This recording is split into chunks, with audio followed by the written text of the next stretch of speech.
Hey guys, since this channel was mainly started for ACCAs, exams are coming up. Most of my taxation students have exams on the 8th, and I want to go through some exam tips which are applicable to any paper that you are going to sit. I'm going to make this a bit of a general video, not entirely specific. I will relate it to tax, but it's applicable to any paper you're going to sit. Now, before I get into the details of the video, I would super appreciate if you like, subscribe, and hit on that notification button. Now, there are 7 things that I think are super important.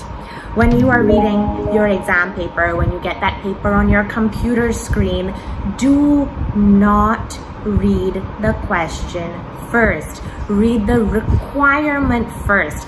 Often when we read a question first, we tend to not read the requirement in full detail, and we provide an answer that is more than the examiner has asked for. We provide too much, and that costs us to waste time in the exam. Let me relate this to tax for you. Sometimes the examiner asks you to calculate your taxable income, not your income tax liability. But because students have not read the requirement first, they just read the question, they say, oh, I've seen this type of question before, I know what I have to do, I have to calculate the income tax liability, and they waste another 5 to 10 minutes calculating the liability, whereas you're not going to get any marks for the liability, it's only marks you're getting for the taxable income. Read the requirement first and see what the examiner is asking of you. The second thing, when you are going through the paper, highlight small important points that you think you are going to forget. Now, for example, with relating it to tax again, sometimes in your exam you're given the annual salary, which is great, you'll just plug it in. But sometimes you're given a monthly salary and the number of months that the person has been working for. Just highlight the salary and highlight the number of months. Sometimes people will just take that salary and plug it in, or take that salary and multiply it by 12 months when the person hasn't been working for that long, but just because you were kind of rush reading, you missed that bit of information. It's 1-2 marks that you lose, and why lose them? So highlight small important bits. In your FM exam, have you been given the pre-tax cost of debt? Have you been given the post-tax cost of debt? Have you been given a geared data, an ungeared data? Just highlight these small little things that will help you. The third thing that I always feel is good is that our section C papers are usually broken up, for tax at least, into a 10 marker, then a 15 marker, then another 15 marker. Now the 15 markers usually have about a 12 mark requirement and then a small 3 mark requirement. I always think, if it is possible, that 3 mark bit is a small theory bit that the examiner just wants to test your theory knowledge with.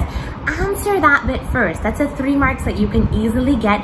Then go to the big chunk, because if you answer the big 12 marker and then come to the 3 marker, it's likely that you're going to be tired when you reach that and not answer that as well. And that's not necessary, because that will take you such a small amount of time. Just answer it, then go to the 12 marker.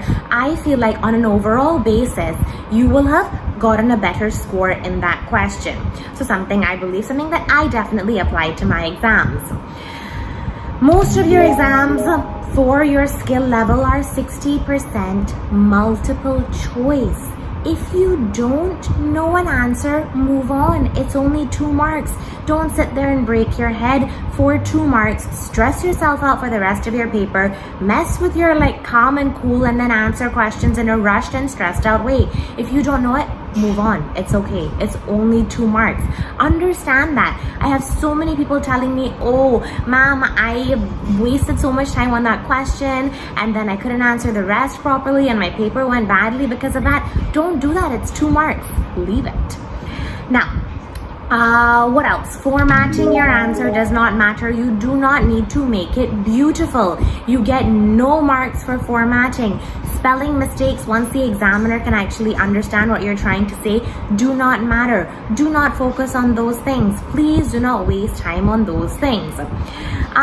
If you do have some extra time in the exam, what I always suggest to my students is that if there is something and you have shown an examiner a calculation equals this, so the examiner understands that you know what you've done, if you have a little extra time in the exam after you have checked over your paper, leave a small note at the side just showing the examiner that, oh yes, I really understood this in depth. This is the reason that we were not allowed a capital allowance for the full 12-month period, or this is the reason that we didn't multiply by the business percentage. Just a small little note. It really gives the examiner confidence that you understand the material and that you understand the concepts that you're dealing with. Now, when the examiner knows that you understand these type of things, if it comes to giving you 1 or 2 less marks, which kind of determines passing or failing, they will give you more marks because they have confidence that you understand the material. So if you do have that little extra time, just put a small note somewhere showing the examiner that you really do have an in-depth understanding of what you're dealing with. And finally, I've said this and I've said this and I've said this and my throat has gone dry because of it. Exam paper practice from the ACCA website. Read the examiner comments after you attempt the paper. The examiner highlights to you where students have gone wrong. It's likely that you have gone wrong in those places. I've just had a 6 to 7 day exam boot camp for tax. And the reason that I had it is because I don't trust my students to do those papers on their own. So I made sure that I did it with them for 1 hour every evening. Examiners are not creative. The reason that examiners are not publishing section A and B questions anymore, or sometimes they only publish 2 section C questions, is because they reuse these questions. Why not attempt the questions that they are going to reuse? Do it. It'll give you such an advantage in your exam. It's crazy. So just to recap the points that I've made to you, read the requirement first. Highlight the small points in the exam that you may miss when you're reading through the paper. Answer those 2-3 mark questions first before you go to the big stressful chunk, before you go to that big 12 marker. Don't waste time. If you don't know a multiple choice question, leave it. Don't mess with your mindset and don't waste time. Formatting does not matter. The examiner just has to be able to understand what you're trying to say. Does not need to be beautiful. If you have any extra time after you have checked over the paper, leave small notes to solidify the confidence in the examiner that you understand concepts.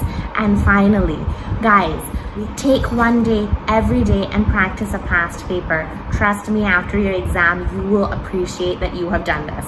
These are my tips for your exams that are coming up in a week.